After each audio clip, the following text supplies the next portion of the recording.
오늘 우리 교회는 나를 따르라는 표어, 묵직한 표어를 가지고 2026년 새해를 시작했습니다. 나를 따르라는 명령은 곧 제자가 되라, 그런 의미입니다. 제자가 된다는 것은 단순히 스승의 교훈과 가르침을 깨달아 알고 이해하는 것으로 그치지 않습니다. 스승과 함께하는 삶을 의미하고 그의 인격과 성품을 소유하는 것을 의미합니다.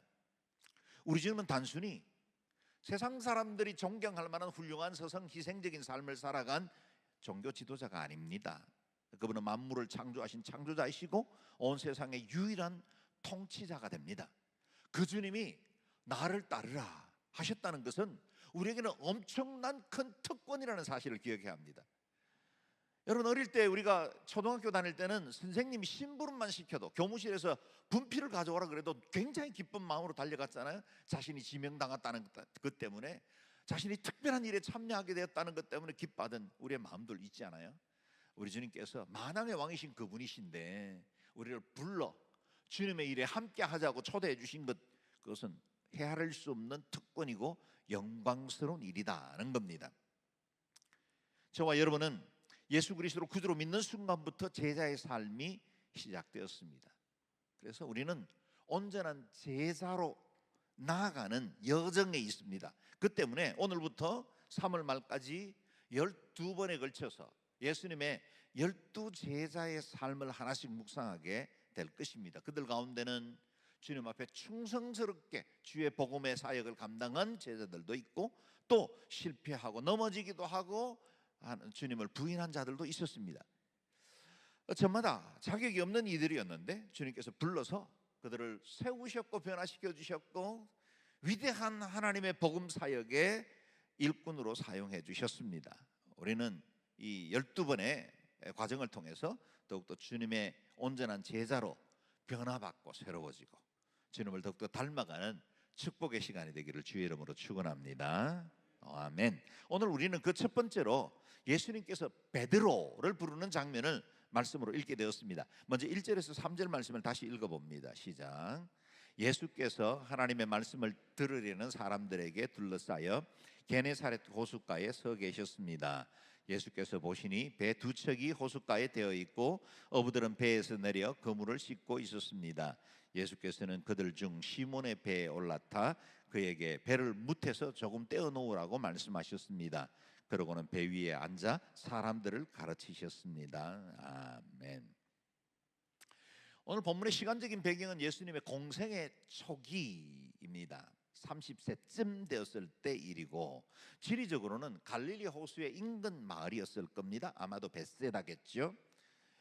예수님의 말씀을 듣기 위해서 많은 사람들이 게네사렛, 하프라는 뜻입니다. 게네사렛 모양, 하프의 모양을 가졌기 때문에 그 게네사렛이라고도 불리는 갈릴리 해변으로 몰려들었습니다.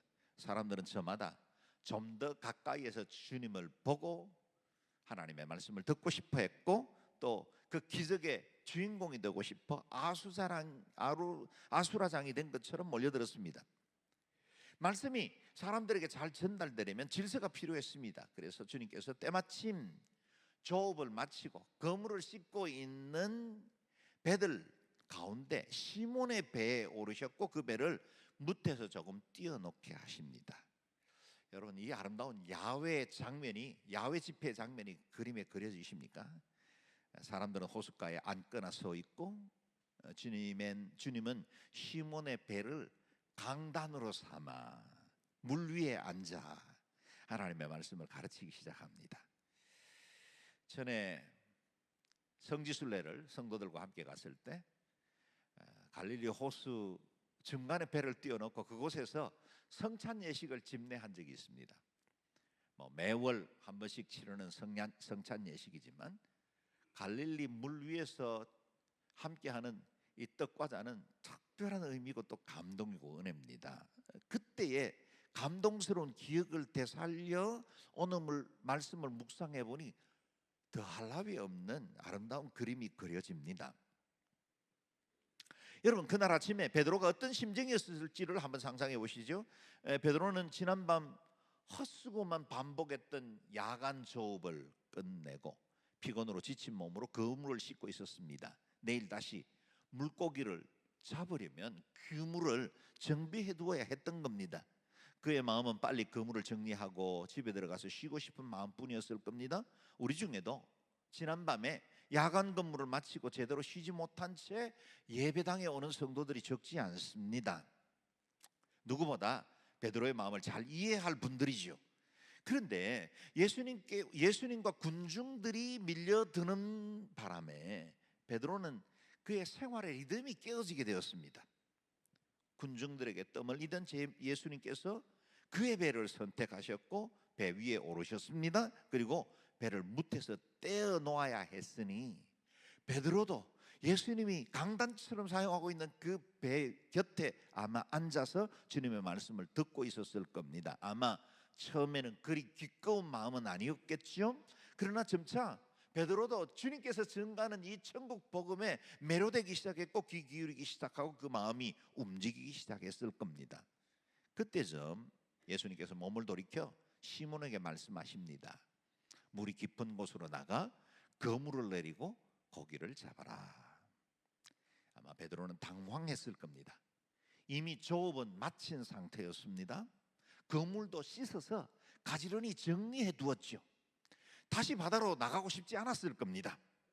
그리고 자신도 지쳤을 뿐만 아니라 이제는 조업하기에 적절한 시간대가 아니었습니다. 자신은 갈릴리에서 잔뼈가 굵은 어업 전문가가 아닙니까? 밤새도록 그물을 내렸지만 물고기 한 마리도 잡지 못했습니다. 더구나 그물을 내리라고 말씀하시는 분은 어부가 아니라 나사렛의 목수 출신이었습니다. 특히 지금은 물고기가 잡힐 수 있는 시간대가 아니었죠. 물고기가 잘 잡히던 밤에도 못 잡았는데 어떻게 해가 충천에 떠 있는 시간에 물고기를 잡는단 말입니까? 더구나 어부의 상식으로 볼 때는 물고기는 깊은 물에는 모이지 않습니다. 때를 지어 이동할 때는 있지만 대부분 얕은 물가에서 먹을 것들을 찾기 때문이지요. 여기서 베드로의 지식과 하나님의 말씀 사이에 충돌이 납니다.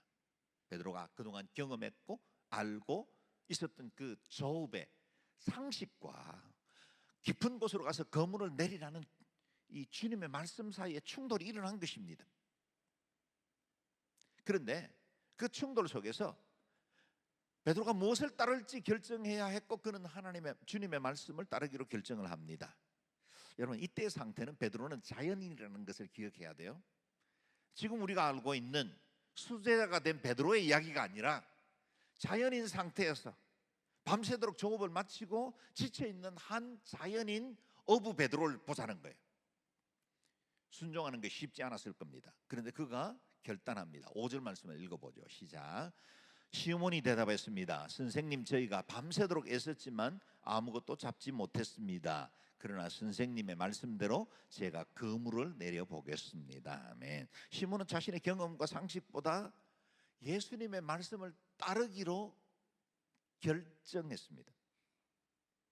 결정한 것입니다. 경계를 넘은 것입니다. 자기의 한계를 뛰어넘은 것입니다. 선생님의 말씀은 제 경험에는 맞지 않습니다. 그러나 선생님 말씀에 따라 보겠습니다 라고 고백한 거죠. 여기서 베드로의 첫 번째 우선순위가 재편되는 순간이 옵니다. 자신의 경험보다는 주님의 말씀을 우선시하기로 한 것입니다. 베드로가 어떻게 이렇게 쉽게 결단할 수 있었을까 궁금합니다. 행간의 의미를 재구성해 봅니다. 베드로는 자신의 배에서 말씀을 가르치던 이 젊은 랍비의 가르침을 들으면서 그의 권위와 능력에 압도되기 시작했을 겁니다. 그가 어린 시절부터 다녔던 회당의 강론에서는 결코 들을 수 없었던 놀라운 말씀이었지요. 그리고 그 자신이 경험에 따라서 밤새 그물을 내렸지만 한 마리도 잡지 못했다면 굳이 자신의 방법을 고집할 이유도 없었습니다. 순종하기로 결정한 겁니다. 여기서 이런 전제가 나옵니다. 제자도는 우선순위의 재편으로 시작된다. 내 삶의 우선순위를 정하는 것이 곧 제자도를 형성한다는 겁니다. 제자가 된다는 것은 내가 중요하게 여겨 붙들고 있던 가치관과 관점을 내려놓고 하나님의 뜻과 계획, 그분의 말씀에 순종하기로 우선순위를 재정렬하는 것입니다. 그리고 순종의 결과는 놀라웠습니다. 6절 7절 말씀 같이 읽어볼까요? 시작. 어부들이 그 말씀대로 했더니 그물이 찢어질 정도로 많은 고기들이 잡혔습니다. 그래서 그들은 다른 배에 있는 동료들에게 와서 도와달라고 손짓했습니다. 그들이 와서 2배의 고기를 가득 채우자 배가 가라앉을 지경이 되었습니다. 아멘. 지난밤에 한 마리의 물고기도 잡지 못하던 똑같은 갈릴리 바다 거기에서 그물이 찢어질 정도로 고기가 잡혔고 다른 동료의 도움을 받아야 할 정도로 그물이 무거웠습니다. 비어있던 2배가 물고기로 가득 차서 가라앉을 정도가 되었다 합니다. 전문가의 상식과 경험, 상식을 뛰어넘는 일이 일어난 것입니다. 주님께서 이와 같은 일들을 통해서 당신의 주되심과 세상의 모든 만물들을 통치하시는 창조주라는 사실을 보여준 것입니다. 여러분, 주님께서 행하시면 이렇게 풍성하고 차고 넘칠 수 있습니다. 주님 말씀에 순종하면 그런 은혜를 누릴 수 있습니다. 그런데 여기 이 놀라운 기적을 경험한 베드로의 반응이 뜻밖입니다. 8절 9절 말씀을 읽어봅니다. 시작. 시몬 베드로가 이 광경을 보고 예수의 무릎 앞에 엎드려 말했습니다. 주여, 제게서 떠나십시오. 저는 죄인입니다. 베드로가 그 모든 동료는 자기들이 잡은 고기를 보고 놀랐던 것입니다. 아멘. 지금까지 베드로에게 가장 중요했던 우선순위는 물고기를 많이 잡는 것이었습니다. 그래야 가족의 생계, 자녀들의 뒷바라지를 할 수 있었다고 생각한 거죠. 갈릴리에서는 물고기를 많이 잡는 것이 성공의 기준이고 행복의 조건처럼 되었습니다. 물고기가 움직이는 시간과 장소를 파악하고 어떤 방법으로 그물을 내려야 좋은 결과를 낼 수 있는가 아는 것이 곧 능력이고 생존의 비결이 되었습니다. 이렇게 물고기 잡는 것이 그의 삶의 최우선순위였는데 베드로는 생애 최고의 날이라 할 만큼 많은 물고기를 잡았습니다. 지금까지 한 번도 경험해보지 못한 엄청난 물고기를 잡게 된 것입니다. 그런데 정작 베드로의 반응은 뜻밖입니다. 주여, 제게서 떠나십시오. 저는 죄인입니다. 만약 우리에게 이런 일이 일어났다면 주님 감사합니다. 혹은 역시 주님이십니다. 주님의 능력은 놀랍습니다. 그렇게 경이로운 눈으로 주님을 바라보며 기쁨을 이기지 못했을 겁니다. 그리고 한마디 덧붙였겠죠. 주님, 앞으로 잘 부탁드립니다. 그런데 베드로는 뜻밖에도 주님께서 자신을 떠나시기를 간청합니다. 여기서 베드로의 2번째 우선순위가 재편됩니다. 자신의 지혜나 능력이 아니라 하나님의 은혜로 살아야 한다. 삶의 기준점이 재편되었습니다. 그동안 물고기를 쫓아다니느라 자기의 영적 실체를 제대로 보지 못했었습니다. 자기 힘으로 사는 줄 알았습니다. 최선을 다하여 일하면 자연도 정직하게 보상해 줄 것이라는 원리가 다인 줄 알았습니다. 그런데 말씀 한마디로 모든 만물을 다스리는 주님을 경험하니 자기 인식의 붕괴가 일어난 것입니다.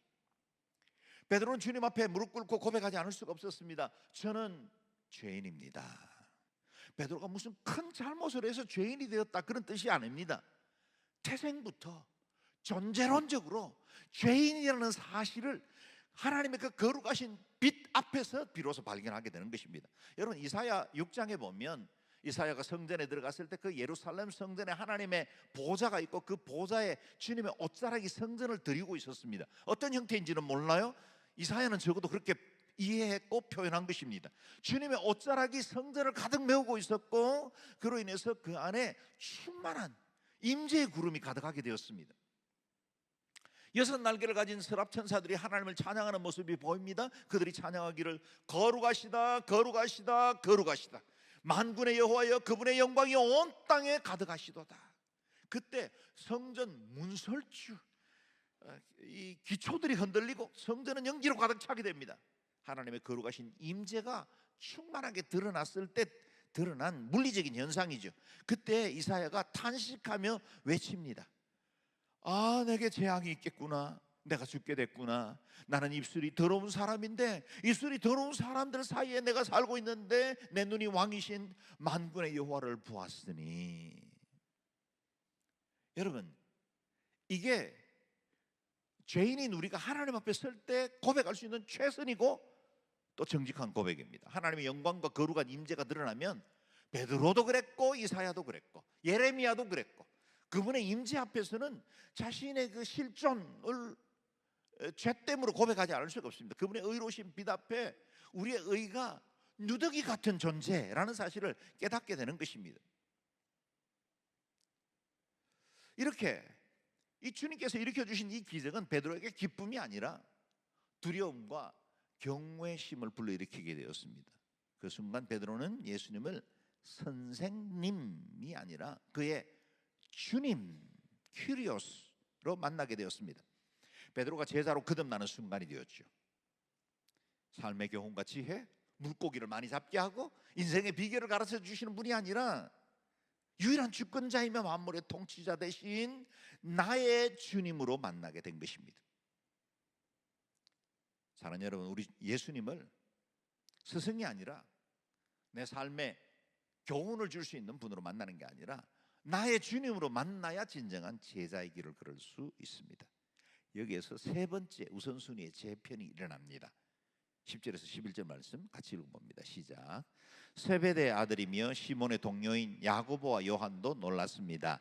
그때 예수께서 시몬에게 말씀하셨습니다. 두려워하지 마라. 이제부터 너는 사람을 낚을 것이다. 그리하여 그들은 자신들의 배를 물에 떼고 모든 것을 버려둔 채 예수를 따라갔습니다. 아멘.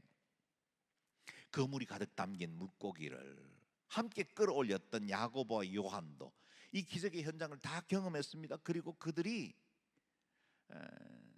원하던 그 모든 것들을 다 얻었음에도 불구하고 그들의 마음속에는 또 다른 지진이 일어나기 시작합니다. 예수님의 능력과 권세에 놀랍고 한편은 두려워하고 있습니다. 그들의 눈앞에서 일어난 일에 대해서, 주님에 대해서 어떻게 이해하고 받아들여야 할지 마음의 정리가 되지 않았습니다. 그런데 더욱더 놀라운 말씀을 듣게 됩니다. 두려워하지 마라. 이제부터 너는 사람을 낚을 것이다. 물고기를 잡는 것이 최고의 목표였던 그들에게 전혀 새로운 사명이 주어지게 되었습니다. 이제는 물고기가 아니라 사람을 낚으라 하십니다. 예수님께서 세 번째 베드로의 우선순위를 정립해 주십니다. 물고기가 아니라 사람을 얻어야 한다. 생업을 따라 살지 말고 사명을 따라 살아야 한다. 생계 문제가 아니라 하나님 나라를 구하며 살아야 한다. 우선순위의 재편이 이루어지는 거죠. 주님의 부르심에 베드로와 동료들은 어떻게 반응합니까? 단순했죠. 모든 것을 버려둔 채 예수를 따라갔습니다. 여기서 모든 것은 그동안 자신들의 우선순위로 두었던 모든 것들을 의미할 겁니다. 배와 검을 버렸습니다. 성취와 욕심도 내려놓았습니다. 그동안 얽힌 인간관계와 인정도 내려놓았습니다. 모든 것들과 단절했다는 뜻입니까? 아닙니다. 그 모든 것의 우선순위가 재편되었다는 의미입니다. 제자가 된다는 건 너희가 먼저 그의 나라와 그의 의를 구하라고 말씀하신 것은 우선순위의 재편이지, 우리가 이 땅에서 모든 것들을 다 버리고 저 기도원이나 아니면 수도원에 들어가서 살라는 의미가 아닙니다. 우리의 삶의 진정한 우선순위가 무엇인지를 바로 세우라는 것입니다. 예수님이 가장 중요한 우선순위가 되자 다른 것들은 그리 중요하지 않게 된 것입니다. 우리가 진짜 예수님을 제대로 만나면 여러분, 이 땅에 자랑하는 모든 것들 배설물처럼 여길 수 있게 됩니다. 가장 좋은 것을 만나면 다른 것 시시해집니다. 밭에 감추인 보화를 발견하면 그동안 손때 묻은 세간살이를 아끼지 않게 되는 겁니다. 값진 진주 하나를 발견하면 그동안 귀한 건 주신 줄 알았던 그 모든 보물들도 버릴 줄 알게 됩니다.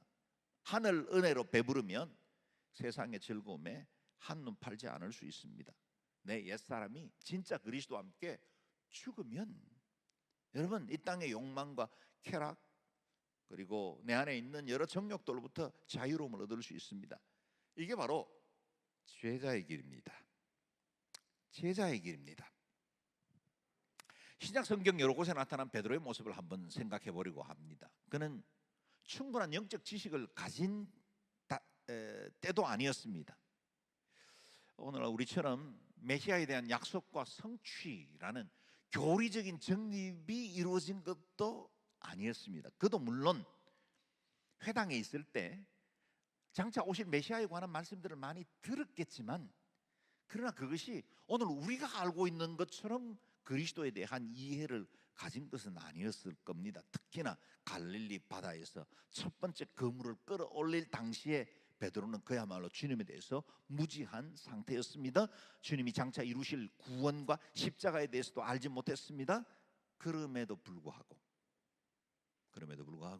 그는 주님을 만났을 때 우선순위를 바꾸기로 결정했고 주님을 따르기 위해서 모든 것을 버릴 줄 알았습니다.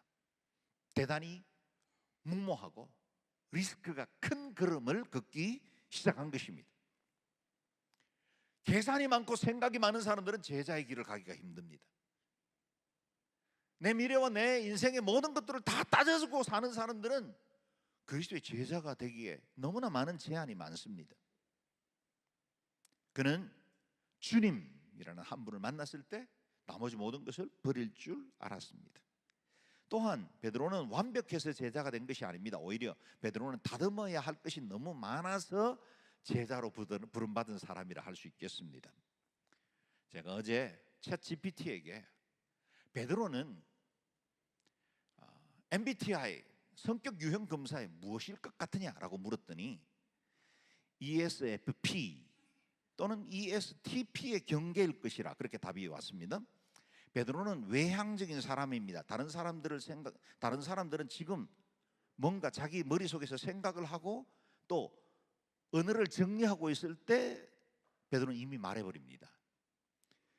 제자들이 궁금해하던 것 다른 사람들은 주님은 이 질문에 대해서 어떻게 생각하실까? 내가 이 질문을 했을 때 주님이 어떤 반응을 하실까? 생각하고 있을 즈음에 대표에서 질문을 했습니다. 그는 외향적인 사람입니다. 뿐만 아니라 감정에 충실한 F형입니다. 물 위를 걸어오시는 주님을 보고 저도 걷고 싶습니다. 그래서 물 위로 걷습니다. 그러다가 동시에 물의 그 파도를 보고 금세 믿음이 없어져 버리기도 합니다. 늘 감각에 충실하는 사람입니다. 또한 그는 정확한 판단보다는 상황에 따라서 즉흥적으로 반응하는 P형입니다. 베드로는 가이사랴 빌립보에서 누구보다 먼저 주는 그리스도이시여 살아계신 하나님의 아들이라 고백하며 주님께로부터 큰 칭찬을 받았지요. 그러나 곧바로 주님께서 십자가를 지셔야 한다는 말씀을 듣고 주님을 붙들고 큰 목소리로 주여 그리하지 마옵소서 그랬다가 사탄아 내 뒤로 물러가라 책망도 받습니다.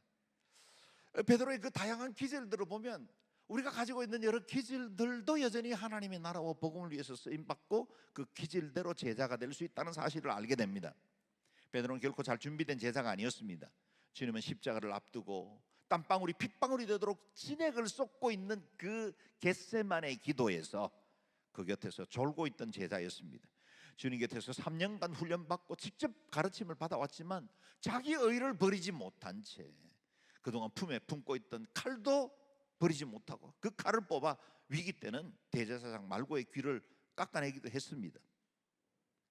대제사장 집들에서는 순간의 위기를 모면하려고 여종 앞에서 주님을 3번이나 부인하는 잘못을 범하기도 합니다. 모두가 주님을 버릴지라도 저는 주님을 떠나지 않겠습니다 라고 호언장담하던 그 말이 뇌리에서 사라지기도 전에 그는 스스로 무너지고 스스로 타협하던 연약한 자였습니다. 그럼에도 기억하십시오. 베드로의 실패는 결코 제자의 자격이 박탈되어야 한다는 것을 의미하는 것이 아닙니다. 주님께서 연약한 베드로를 들어 쓰셨다면 저와 여러분도 들어 쓰실 수 있습니다. 제자는 태어나는 것이 아니라 만들어진다고 하지 않습니까? 처음부터 제자의 자격을 갖춘 사람이 어디 있겠습니까? 다 저마다 부족하고 또 허물이 있는 중에 제자로 빚어가고 그리스도를 닮아가고 자신을 쳐서 복종시키는 중에 믿음과 기도 또 우리의 삶의 말씀을 우리가 믿음으로 받는 중에 우리는 성장하고 변화되는 것이요. 한편 베드로의 장점이 기질이 장점으로 쓰임 받은 적도 있습니다. 베드로는 충동적인 사람입니다. 그래서 주님께서 부르셨을 때 즉각적으로 순종하고 모든 것을 버리고 따를 수 있었습니다. 또한 다혈질인 사람이었기 때문에 오순절 성령을 체험하자 그 성령의 능력을 가지고 거리로 뛰어나가 너희가 못 박아 죽인 예수가 부활하셨다고 말할 수 있었던 겁니다. 우리 예수님은 베드로를 다른 사람으로 바꾸신 것이 아니라 그의 삶의 주인을 바꿔서 사용하셨습니다. 우리 주님은 우리의 기질이나 성격을 바꾸시는 게 아닙니다. 우리의 삶의 주인을 바꾸심으로 제자된 자의 길을 따라가게 하십니다. 초대 교회 교부였던 오리겐에 따르면 베드로가 로마에 잡혀서 처형당할 때 그는 자신이 어찌 나의 왕이시오 나의 주 되신 주님과 같이 똑같이 모습으로 십자가에 못 박힐 수 있겠냐며 십자가에 거꾸로 못 박아 달라고 요청을 했고 그에 따라 거꾸로 못 박아 죽었다고 합니다. 우리가 알고 있는 콰바디스 도미니 주여 어디로 가십니까? 그 같은 고백이 가능했던 것도 베드로 행전이나 아니면 이와 같은 옛 전성들에 따라서 그와 같은 기록이 나왔죠. 그의 말년의 삶을 보면 그는 죽기까지 주를 따랐을 뿐만 아니라 겸손하게 십자가를 지는 제자로 성숙했습니다. 그리고 우리가 알고 있는 베드로 전서와 베드로 후서를 보면 그가 결코 옛날에 자신의 기질대로만 주를 섬기지 않았다는 사실을 알게 돼요. 여러분 MBTI는 경향성을 말하는 거잖아요. 나는 그런 경향을 따른다는 뿐이지 나는 그런 경향을 가졌기 때문에 그런 사람이야 나는 내 생긴 대로 살래 그건 틀린 겁니다. 여러분 나는 이런 경향을 가지고 있지만 그러나 하나님의 말씀을 따라서 내가 어떻게 순종하고 주의 제자의 합당한 자의 삶을 살 것인가를 끊임없이 자기를 쳐서 복종시키고 또 온전한 자로 빚어가는 것입니다. 사도 요한을 이제 묵상하게 될 텐데 그도 역시 다혈질이고 성격이 급한 사람이었고 또 다른 사람들에서 긍휼이 없었던 사람이지만 하나님은 요즘 우리가 묵상하고 있는 요한 1, 2, 3서와 같은 그야말로 사랑의 최고봉을 말할 수 있는 사도로 변화되지 않아요?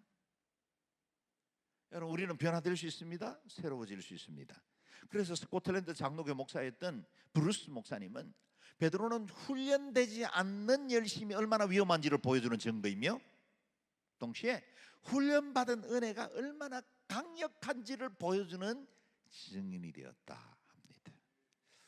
베드로는 때로 유약하고 미숙하며 거칠고 충동적인 사람이었지만 그리스도 예수의 제자가 되어 반석과 같은 사람이 되었고 그의 신앙 고백 위에 주의 교회가 세워지기도 했습니다. 저와 여러분 제자로서의 자격이 충분해서 그리스도의 제자라 불러주신 것이 아닙니다. 우리를 주님의 의로우심으로 구원하셨듯이 주님은 그 의로우심으로 우리를 제자로 불러주셨고 사명을 주셨습니다.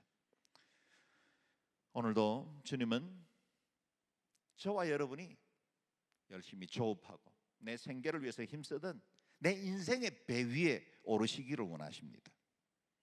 그동안 여러분이 밤새 내리던 그 그물에는 고기가 많이 잡히셨습니까? 지금 무슨 소망, 어떤 기대를 가지고 새해라는 그물을 씻고 있습니까? 우리 주님은 내가 내려놓은 것, 내가 멈춰버린 그 지점에서 다시 시작하기를 원하십니다. 깊은 곳에 가서 그물을 내리라 하십니다.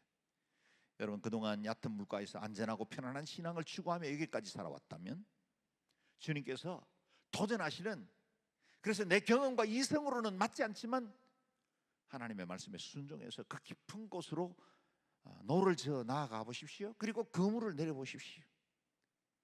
내 경험과 내 계획 넘어 있는 은혜의 바다의 깊은 곳에 그물을 내려보라고 말씀하시는 그 주님 앞에 여러분의 모든 가치를 뛰어넘는 은혜의 바다 속으로 그물을 던져볼 수 있기를 바랍니다. 올 한 해 주님을 더 깊이 만나고 또 온전한 제자가 되고 하나님 경외하고 기뻐하는 제자로 세워지는 저와 여러분 그리고 영long 온누리가 되기를 주의 이름으로 축원합니다. 아멘. 기도하겠습니다. 기도할 때 하나님, 오늘도 우리에게 이와 같이 제자의 길로 불러주셨고 또 베드로라는 모범을 보여주셨는데 우리도 여전히 부족하고 허물 많고 또 우리의 다른 기질들을 가지고 있습니다. 그러나 오늘 이 시간에도 우리의 마음을 만져주소서. 주님의 뜻 가운데 온전하고 아름다운 일꾼으로 세워질 수 있게 하시고 주의 나라와 복음을 위한 귀한 제자로 세워지게 하여 주옵소서. 통서로 같이 기도합니다. 자비로우신 아버지, 은혜를 감사합니다. 주님의 사람들입니다. 우리로 거듭나 하나님의 자녀되게 해주시고 영원한 천국을 소유하는 신자 되게 해주신 것을 감사합니다. 하나님, 이곳에 머물지 않게 도와주시고 우리를 다시 부르시는 그 제자의 부름에 응답하고 믿음으로 나아가 하나님 경외하고 주를 온전히 섬겨나가는 귀한 믿음의 일꾼으로 세워질 수 있도록 은택을 더하여 주옵소서. 자비하신 주님, 우리의 인생과 삶 가운데 역사하시고 다스리시는 그 주님께서 우리의 모난 기질들도 성품들도 빚어주시고 그리스도를 닮아가게 하시고 날마다 예수 그리스도의 장성한 분량이 충만한 데까지 이르도록 우리의 몸과 마음을 새롭게 해주시고 하나님, 더욱더 주님의 은혜 가운데 충만히 그 암으로 그리스도를 닮아가는 의의 사람들 되게 도와주시기를 원합니다. 그래서 하나님, 우리의 삶이 그리스도 예수의 제자로 이 땅에 주의 뜻을 이루고 하나님의 말씀에 순복하며 제자들에게 예비하신 풍성한 복과 은혜를 받아들일 수 있는 의의 사람들 되게 도와주시고 하나님, 우리 사랑하는 성도들의 제자됨으로 인해서 주의 교회가 견고히 서게 하시고 이 땅에 하나님의 나라와 복음을 전파하고 주의 뜻을 이루나갈 수 있는 의의 도구가 될 수 있도록 은혜와 능력을 더하여 주옵소서. 자비로우신 아버지 하나님, 우리를 그리스도 예수의 사람으로 불러주시고 또 제자되게 해주신 것을 감사합니다. 오늘도 베드로를 변화시켜 주의 일꾼 삼으심과 같이 저희도 더욱더 하나님의 말씀에 순복하고 주의 뜻을 우리의 우선순위로 재조정함으로 주님의 나라와 주의 복음과 우리 인생을 향하신 하나님의 뜻과 계획을 이루어나가는 저희들 되게 도와주옵소서. 오늘도 선교 헌금 작정으로 나아갑니다.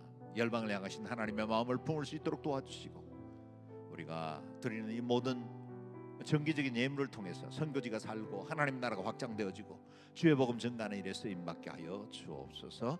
감사드리옵고 예수님 존귀하신 이름으로 기도드리옵나이다.